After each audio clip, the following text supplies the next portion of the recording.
You see, I think it's very disempowering to believe that somebody else has the answer and that your life consists of sorting out a bunch of options to try and find this person who has the answer. The generous point of view, the ecumenical point of view when looking at the world's religions and spiritual traditions is to say everybody has a piece of the answer. You know, the Buddhists have a piece, the Kabbalists have a piece, everybody has a piece. The mushroom on this subject is extremely ungenerous. It says nobody has a piece. It's just preposterous.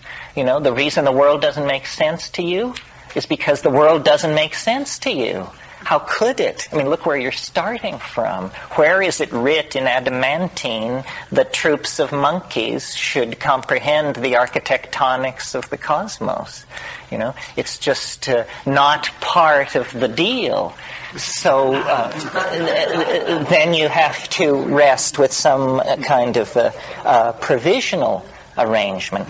But I somehow think that the forced evolution of language is how we're going to work our way back into taking care of our planet, and that psychedelics are the catalyst for this. They show us, number one, that there is a transcendent other, which I certainly didn't believe there was till I took psychedelics. I mean, I was raised Roman Catholic. I spent a lot of time deconditioning myself from the transcendent other and embracing a kind of materialist agnosticism. Well, that lasted 15 seconds into the first DMT trip, and then that had been vaporized for all time. So I think we need to honor the religious impulse, but I'm very skeptical of all hierarchical con games where the idea is somebody knows something and somebody else doesn't, and then they have to trade off their relationship. You know, the Rolling Stones have a song that says, you don't get what you want, you get what you need.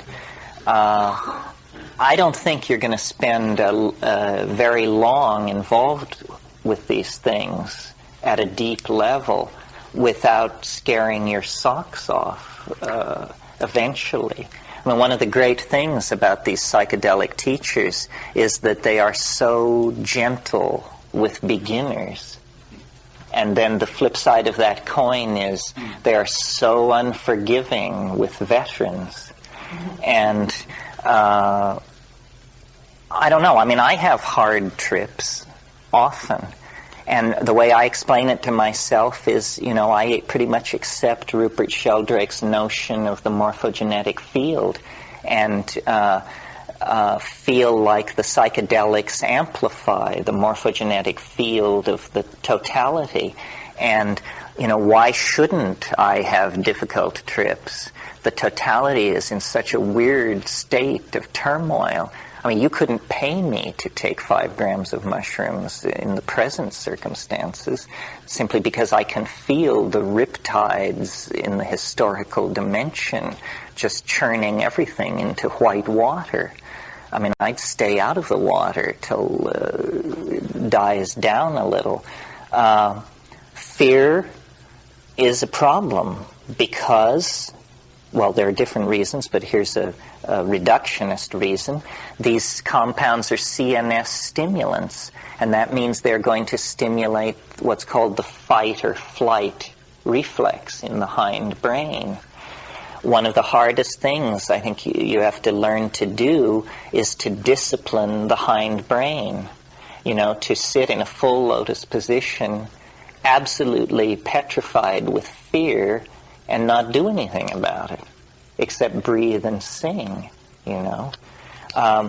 Paul Herbert, the other Herbert, the Herbert who wrote Dune, who is such a minor figure that I can't even remember his first name, Frank Herbert, he has a wonderful thing in there talking about fear, and he says fear comes like a wind out of the desert, and it blows through you. And all you can do is let it blow itself out. And you really can do this. You just wait. fear is a kind of state of agitation of the organism that chemically cannot maintain itself very long. So wait it through. Then in terms of practical suggestions, sing. You must sing. I mean, it's terrible to have it sit heavily on you and to try and deal with it like this, just crumple. You have to oxygenate your body. You have to begin moving energy through your body. You can sing your way out of most situations.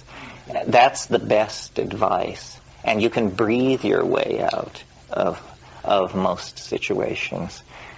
And it's a set of techniques. No, you're quite right. It's a set of techniques. They're very simple, but if you don't know them, you're in deep, deep water. And breath control and not being afraid to articulate. We have some kind of taboo against sounding.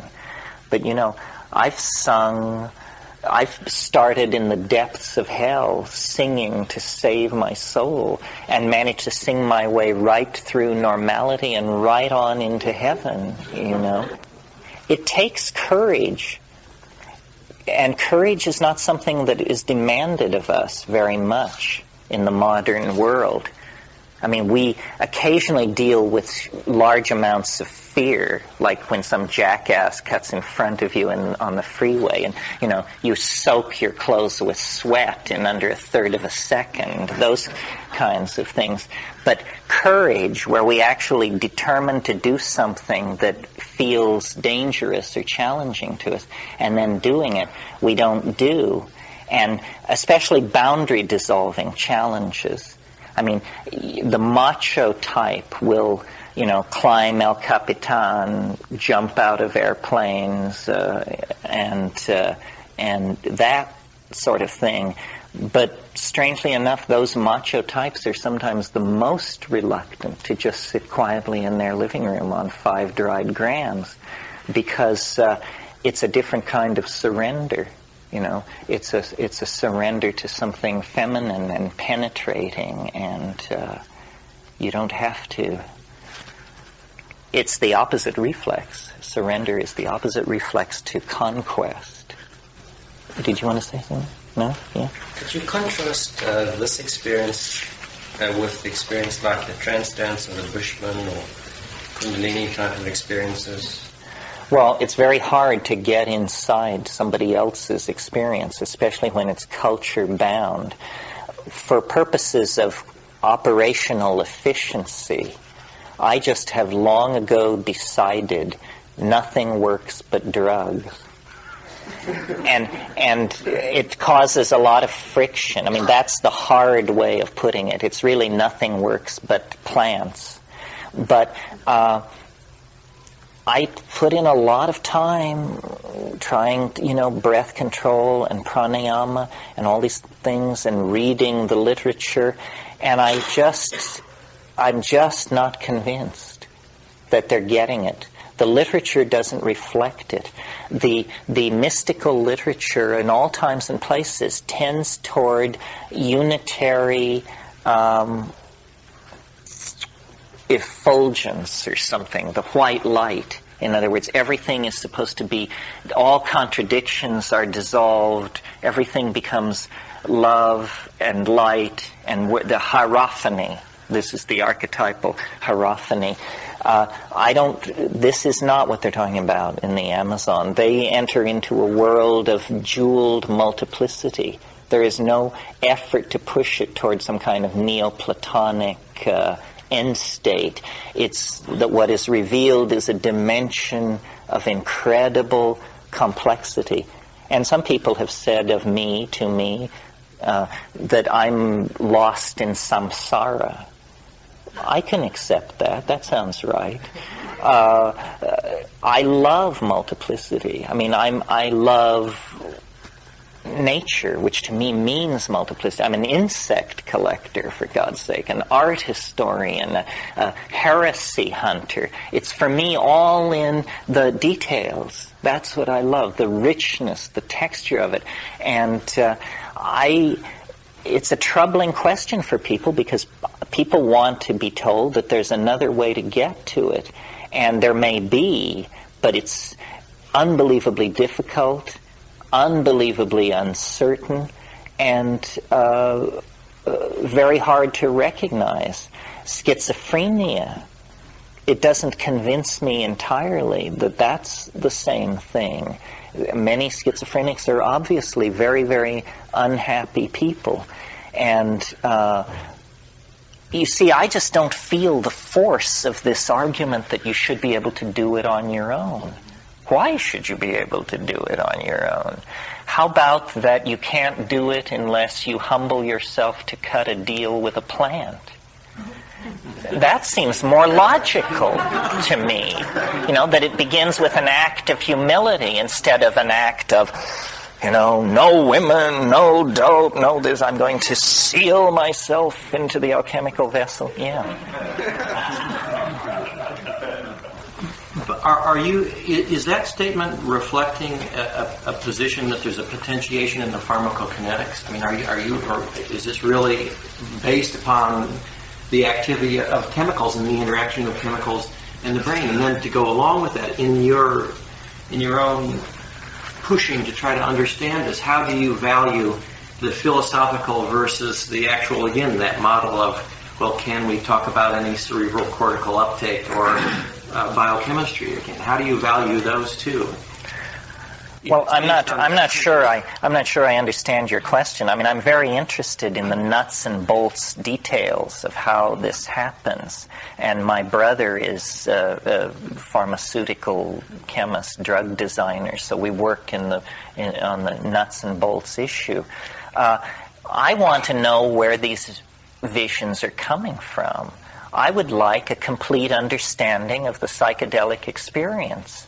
I would like to turn the light of the psychedelic experience upon the psychedelic experience and try to understand what's happening. The best theory so far, I think my brother and I put together in a book we wrote called The Invisible Landscape. There are certain clues. Obviously, memories persist in human beings throughout a lifetime. But we know that no physical part of the organism persists through a lifetime except the neural DNA.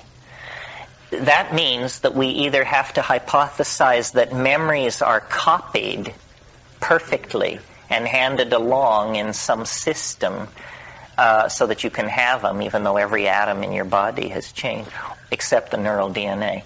Or we have to hypothesize that they exist in the neural DNA, that memories are actually stored in the DNA. Well, no notion evokes such scorn from molecular biologists as this one, and they just rush in to set you straight in a hurry. And the first thing they tell you is, well, you've completely misunderstood the notion of information. You see, DNA stores genetic information. It stores codons. It stores these 3 amino acid sequences. To think that it could go from that to storing experience is just a complete misunderstanding of what is being suggested. We say, oh, well, then, so what's your explanation for the persistence of memory? Well, we don't actually have one. We're working on that. Well, I think that the persistence of memory argues that the 90% of the DNA, which is not known to code for any protein or to have any, the so-called silent portions of the genome, which are about 85% of it is silent, somehow information, experience is being stored there. I mean, this is the Lamarckian heresy, because they said it fed back into the genetic part of the DNA. But there may be in this one molecule both genetic storage and epigenetic storage. Well, then when you look at these drug molecules that we've been talking about, the psychedelics, what you see structurally that they all have in common is they all have very reactive rings benzene rings, usually built up on a pentexyl group, a five-sided group in the middle. They're extremely reactive molecules. Okay, it was discovered in the 1960s that there's a phenomenon that nobody knows why it happens called intercalation. These drug molecules, if we could blow one up to this big, it would be thin. It would be flat. It's what they call planar. And lo and behold, when you look at the dimensions of this molecule against the dimensions of the bond site that lies between the nucleotides of DNA, you discover that this drug molecule can just slip right in there like toast into a toaster. And they sit down on this very large molecule, the neural DNA, and they begin to broadcast its electron spin resonance at a higher frequency or at a higher amplitude than is happening in normal metabolism. And that this amplifying of the electron spin resonance of DNA is what we experience subjectively as the onset of a psychedelic experience. Well, now you see this gives cogency to what we're talking about here, because it shows that there is a real material mechanism in the core of ourselves which is relating to this molecule, and then all this information is flowing out. So we're beginning to create a coherent map appealing to the material mind of how these things may work to transduce higher cortical experiences. Obviously, the mind-brain system can be thought of as like an automobile, in the sense that there are always fuel efficiency modifications and design modifications that are possible to imagine, which would make the whole system work better. Serotonin is the molecule that is being competed with by these drug molecules. Well, may it not then be that what these drug molecules represent is the same thing that serotonin represents, but in a slightly more efficient packaging? That somehow, from the point of view of cellular metabolic dynamics, the drug molecule is more efficient. It obviously is. That's why it has a greater affinity for the bond site than the endogenously produced neurotransmitter. Well, it's as though, and I think Aldous Huxley was the first person to suggest this, that the mundane demands of day-to-day life and evolution, the need to be ever on the alert for attack and so forth, it has led us to evolve a neurological style of chemical suppression of consciousness, that we have narrowed our awareness down into certain narrow channels along which danger may approach. But conceivably, this style of this flavor of human brain soup could be changed for a different flavor, in which we walked around with a much larger awareness and much less immediate focus on being prepared to fall into a fighting stance and fend off an immediate attack on ourselves. I think that what I see as characteristic of psychedelic people and psychedelic communities is a kind of tendency to go for the big picture.